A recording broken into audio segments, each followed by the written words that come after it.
I'd like to talk today about Jon Benet Ramsey. May she rest in peace. God, she'd be my son's age now, in his 30s.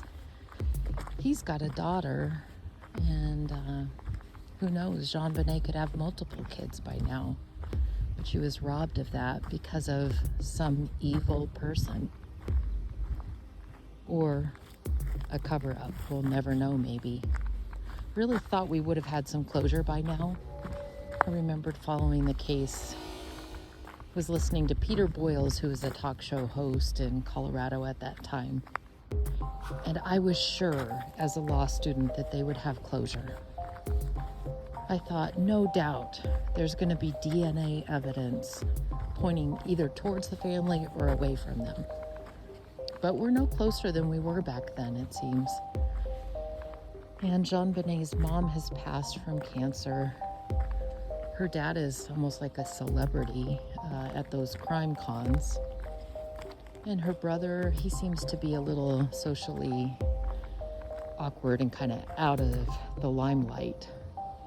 But I did get some odd feelings watching him on Dr. Phil. But then again, I'm not going to put much weight into that because who knows what you would feel like being on TV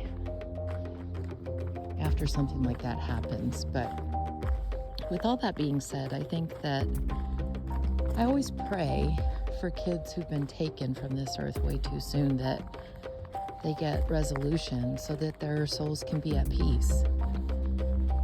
And I keep Jon Benet in my list of prayers.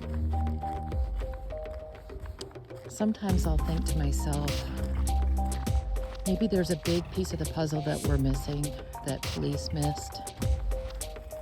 I remember the DA back in the day, Alex Hunter, voted not to go forward with the case against the Ramseys because he didn't feel he had enough to prove the case beyond a reasonable doubt, even though the grand jury said they needed to be prosecuted. I think it was for child abuse resulting in death. But I don't know, you put yourself in the shoes of a parent who's missing a child, and some pieces of the puzzle don't fit for me and lead me to believe that maybe the family was involved in some kind of cover-up. And the big thing is, you put the kids to bed after a night out. You wake up in the morning, getting ready for a trip, and you go down the stairs and see a 3-page ransom note. And I remember looking this up. I don't recall any other case that has had a ransom note that long, with that much detailed information. And there's a whole story I could write about the ransom note. That just doesn't make sense. But then again, you're talking a killer doesn't make sense. So do with that what you will. But so the ransom note is found, and then what's the first thing you would do? I imagine you would go frantically looking through every inch of the house to make sure that the child's not hiding somewhere. I would be checking under beds. I would be checking, in every nook and cranny of that house. But did they do that? I don't believe they did, because John ended up finding Jon Benet down in the basement in one of the hidden rooms. So you find a ransom note, and it tells you don't contact anyone, with all of these threats about the daughter being killed. So if that were me, I would probably follow that ransom note and not do anything that would take the chance at my daughter being harmed. But the first thing that they did was call the police. In addition to that, they invited friends over. That was another threat in the letter. I don't think they ever went to pick up the $118,000 that was demanded in the ransom note. And so basically, you get this ransom note, but you don't follow anything. Wouldn't that lead you to believe that that would get your child killed?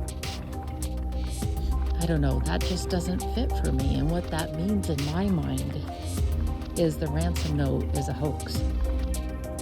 And I've watched The Deception Detective, and he's done a very nice job at methodically looking at evidence by people's words.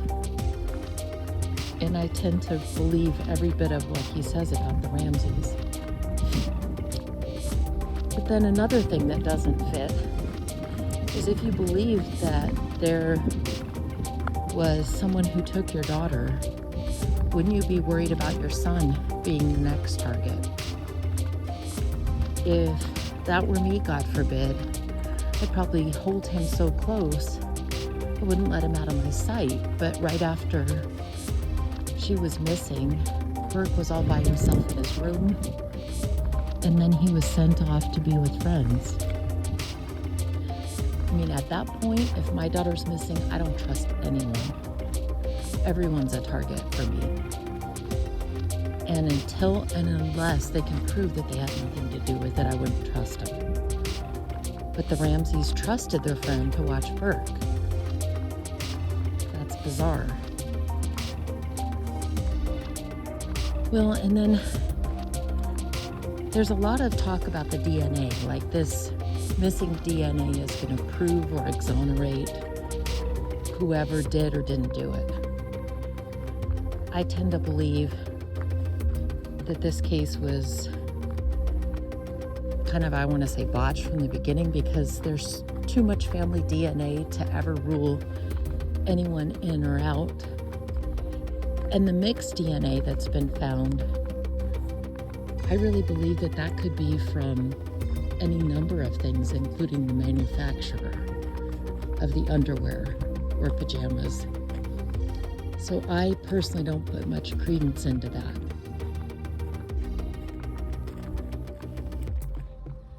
With everything being said, everything's just my opinion, but I feel like we still need to investigate and not give up on this case, because Jon Benet deserves justice. The public needs to know what happened. Whoever did this to her needs to pay the price. And I am a believer in justice, whether it be on this earth or at the hands of our Father. Who knows what happened? And I just ask and pray that someday we get it in this case. Thanks for listening.